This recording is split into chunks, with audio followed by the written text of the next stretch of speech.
So let's suppose you are having the question.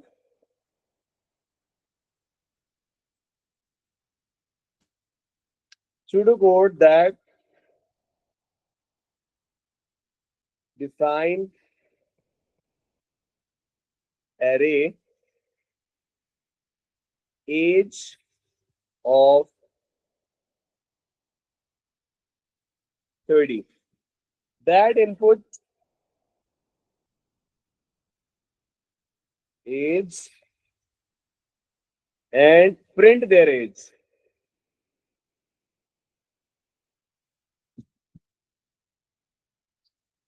Print their age.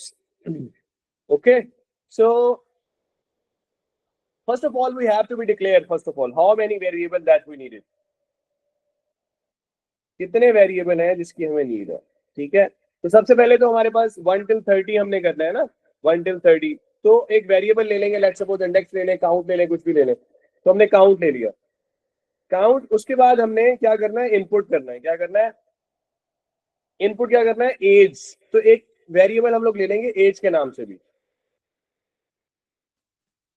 ठीक है. और इसकी डाटा टाइप रख देंगे. What will be data type?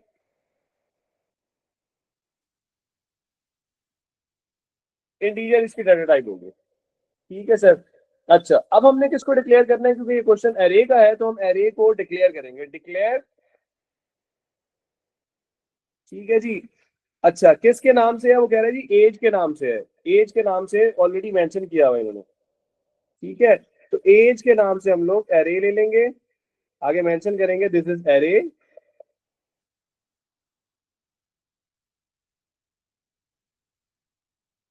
ठीक है जी. 40. सॉरी, हम लोग कितना ले रहे हैं? 30.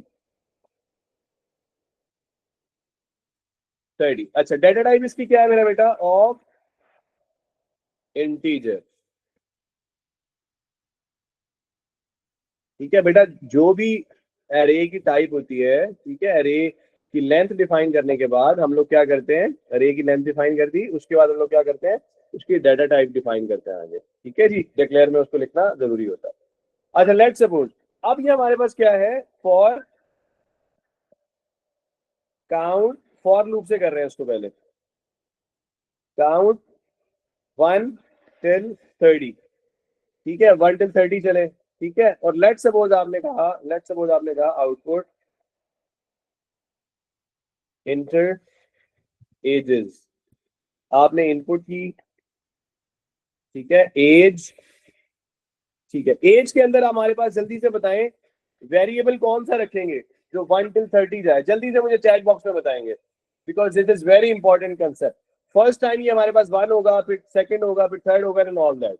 ओके. देन फिर इसको क्या कर देंगे? हम लिख देंगे यहाँ पे नेक्स्ट काउंट. ठीक है जी. इसका मतलब बेटा क्या है कि लेट्स सपोज आपके पास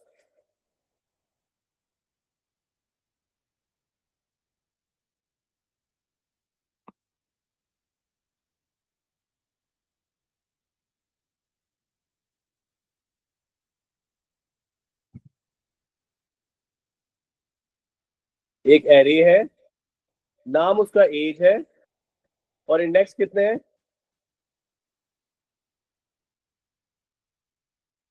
टिल 30.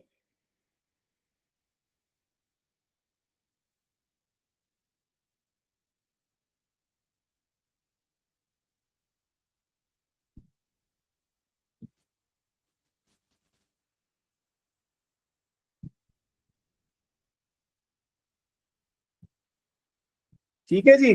तो लेट्स सपोज आपके पास काउंट था 1. ठीक है. यूजर ने एज जो है लेट्स सपोज इंटर कर दी. कितनी कर दी? 20 कर दी लेट्स सपोज. ठीक है. कैसे करेगा? Input as. काउंट आपके पास क्या था? 1.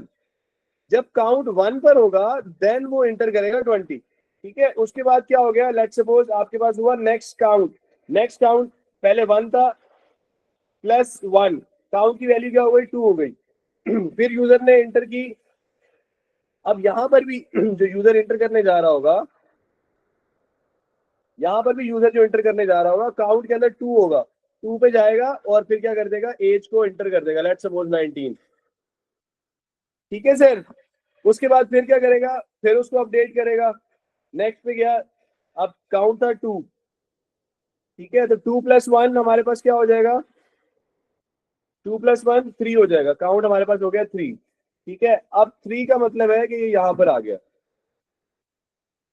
ठीक है, काउंट में वैल्यू आ गई 3 की, एज 3 पे जाए और क्या कर दे, लेट्स सपोज आपने कहा जी 18 पे डाटा एंटर कर देगा जो भी आपकी एज है, 4 पे, 3 पे, 7 8 9 10 20 30 तक जाएगा और ये सारी वैल्यूज को एंटर करेगा। क्लियर होगी बात। अब इसी सेम क्वेश्चन को बेटा हम लोग करते हैं वाइल में, ठीक है, और उसको फिर हम साथ साथ रिपीट एंट्री में भी करके देखते हैं।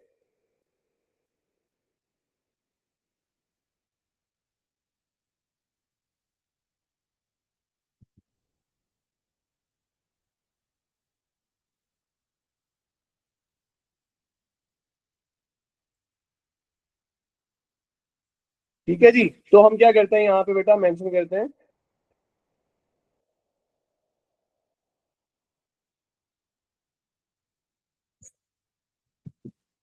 ठीक है जी, तो बेटा विदाउट डिक्लेयर लिख रहे हैं हम, पहले हम लोग करते हैं वाइल लूप के साथ।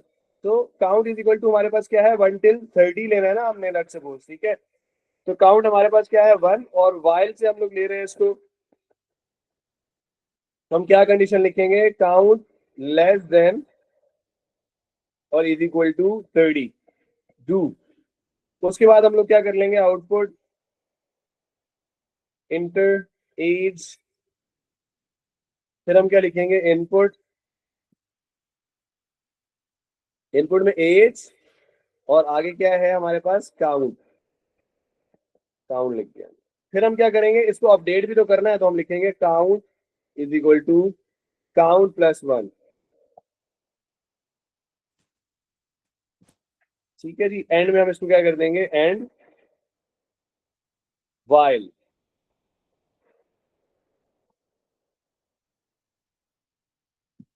अब ये कंडीशन हमारे पास जो एंड हो रही है, less than and is equal to 30 है, इसका मतलब है ये 1 till 30 जो भी एज होगी उनको ये प्रिंट करवाएगा, ठीक है सर, 1 till 30 तक चलेगा। जैसे ही आपकी लूप फॉल्स होगी ये स्टॉप हो जाएगा, ठीक है। उसके बाद हमारे पास, हम लोग बात कर लेते हैं किसकी, ये हम किस लूप से कर रहे थे, वाइल से कर रहे थे।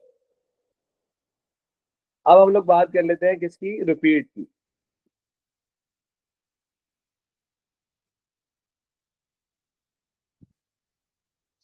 ठीक है जी, तो इसको बेटा हम लोग कैसे सॉल्व करेंगे, सेम इसी तरह हम लोग क्या करेंगे, काउंट, बेटा डिक्लेयर हमने ऊपर एक दफा कर दिया इसलिए हम लोग नहीं कर रहे हैं, is equal to 1, and then you have to be taken repeat,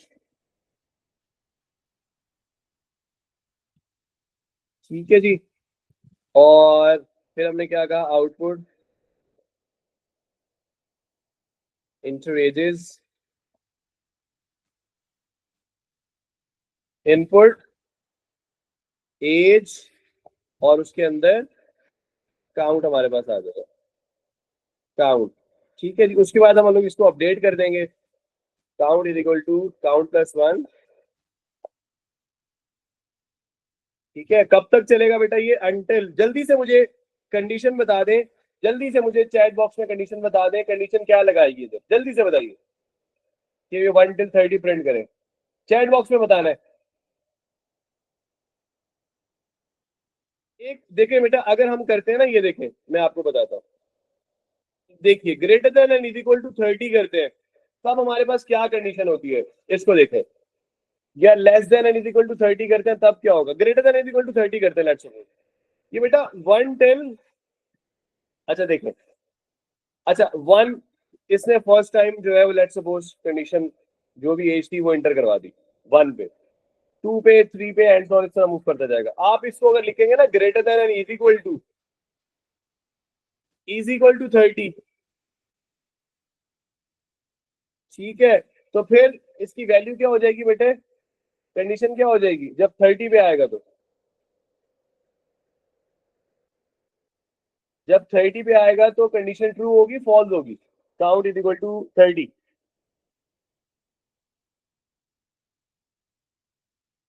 जी बेटे, कंडीशन ट्रू होगी फॉल्स होगी, count is equal to 30, condition हमारे पास क्या हो रही है, ट्रू हो रही है। ट्रू पे ये क्या करता है बेटे, स्टॉप हो जाता है।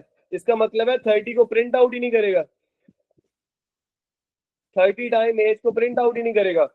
तो हम क्या कंडीशन लगाएंगे, हम कंडीशन लगाते हैं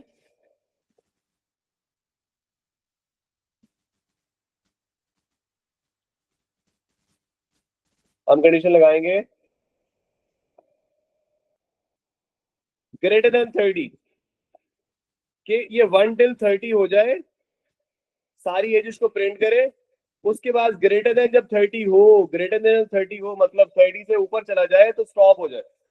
तो बेसिकली रिपीट की जब कंडीशन ट्रू होती है, ग्रेटर देन 30 हुई, ट्रू हो गई कंडीशन, 30 तक प्रिंट कर दिया। अब ग्रेटर देन 30 हुई मतलब 31 हुई, कंडीशन ट्रू हुई रिपीट की, और इसने फिर क्या कर देगा, ये स्टॉप कर देगा उसको। ठीक है, तो इसको बेसिकली कंडीशन को हम लोग इस तरह से लिखते हैं।